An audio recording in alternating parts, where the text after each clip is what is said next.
Ask an AI a question and it answers instantly, fluently, and with total confidence. Ask it something it doesn't know, and it will do the exact same thing.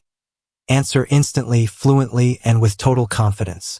The problem is that from the outside, those two situations look identical. The machine sounds just as sure when it's right as when it's inventing. This behavior has a name. The industry calls it hallucination. And the uncomfortable truth, the one you rarely hear in the marketing, is that it may not be a bug that gets patched out. It may be baked into how these systems work at the deepest level. Let's look at why. No hype, just the mechanism. Start with what an AI language model is actually doing, because almost everyone gets this wrong. It is not looking up facts in a database. It is not reasoning about the world the way you do. At its core, it is doing one thing over and over, predicting the next word.